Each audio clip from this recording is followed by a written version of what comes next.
Hello everyone, today I want to talk about an opportunity to break free of old habits and to become the best version of you from a great story about elephants.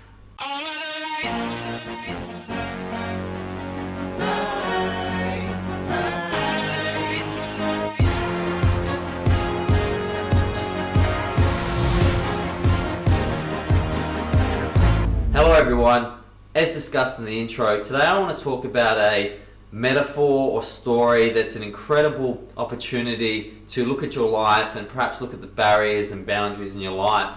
So I'm not going to say too much. I want to get into the story. It'll expose a little bit about my early life and childhood, and I think that you may be able to draw your own analogies as we sort of talk. So when I was a kid, we had a park in the city of Adelaide where I'm from, and it was called Benithan Park. And every year a circus would arrive, and with all the fanfare and the animals and the lions and the jugglers and the trapeze artists and all that cool sort of stuff. And just like any kid, I wanted to go to the circus. We weren't necessarily an affluent family, so I never actually got to go to the circus, but I was a resourceful lad, and I had a BMX bike which I used to hoon around with, sort of 5 to 6 hours a day.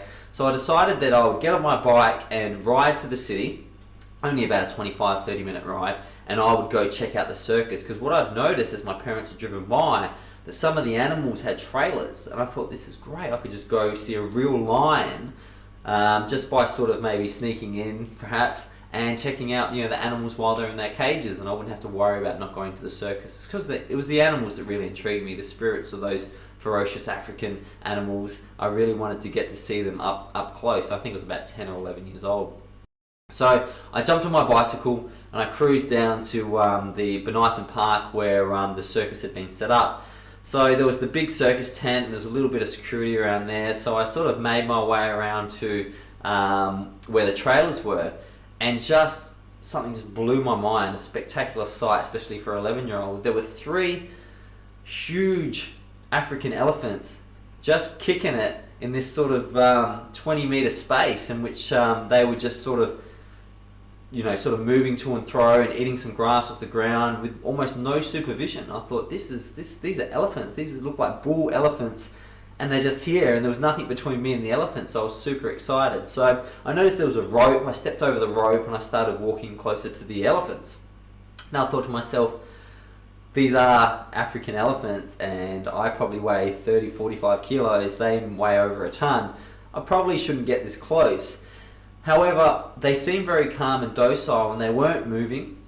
And when I looked a bit closer on why they weren't moving or why they weren't charging me, was because they had a rope around their leg which had a sort of a tent pole inserted into the ground, and that was stopping them moving. But I noticed that they were sort of rocking back and forth, and that was about as far as they'd move. It was at that time I sort of heard a voice from the background, and it was a man who scared me. He knew I shouldn't be there. I knew I shouldn't be there, but rather than, I guess, have a go, he sort of said, "Come over here, get away from the elephants," which I followed that information. I went over to him thinking I was going to get, my balls busted. I thought he was going to have a go. But he said to me, he goes, "What are you doing?" And I said, "I wanted to come see the elephants. I'm fascinated by elephants." And he said, "Oh, okay, well, no problems. We'll just scoot off, no harm, no foul." I said, "Oh, thank you, that's great." Before I go, I just want to ask, why aren't the elephants running off into the city and causing mayhem? And he goes, "Oh, because they're secured down." I looked over back to the rope around their leg with the tent peg, and I said, "Secured down?" I go, "That's like a bull elephant, and I'm not like an elephant genius, but I sort of know that they would have the power to lift that peg right out of the ground." He goes, "Yeah, they absolutely do." He goes, "However, they won't because they believe they can't lift that peg out of the ground."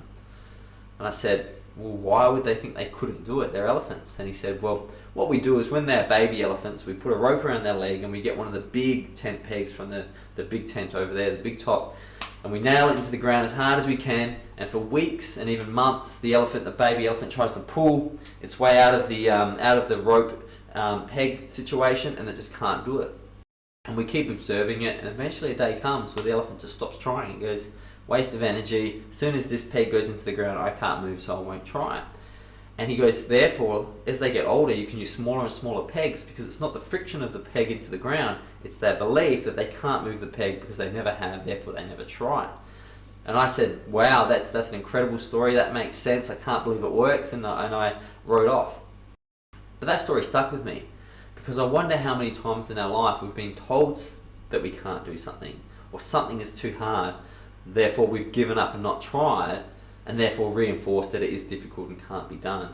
And I've found this so many times in my life where there's something that I haven't tried out of fear of rejection or failure, and it's then become such a big thing in my life that I've never actually sort of got on top of it, only to realise that whenever that peg was nailed into the ground, or that skill that I needed to learn, that was a while ago, and I've grown as a person. I've become the bull elephant now. I'm the bull elephant. I'm a man, or for some of the viewers, you're a grown woman, or even if it's a teenager or a child, you're coming up and you're becoming more than you were yesterday. So it's time to see if you can pull that peg out one more time, just one more time. Because if any of those elephants had given it one more go, they'd be free. Yet they live their life in captivity because they believe that tent peg is stronger than they are. It was stronger than they are, but they've grown, and they've grown bigger than their challenges. They just need to believe that. So I hope you enjoyed the story. I'm wondering if there's any areas of your life you can apply it to, but don't let any tent pegs hold you down. Make sure you're constantly pulling against the rope in every area of your life, whether it's health, spirituality, fitness, career, whatever it is. Keep pulling at the rope, because it will come out when you're ready, but it won't come out if you stop trying. Thank you. I hope you enjoyed that story, and goodbye. And the Hadron Collider will see you next time on YouTube. Yeah.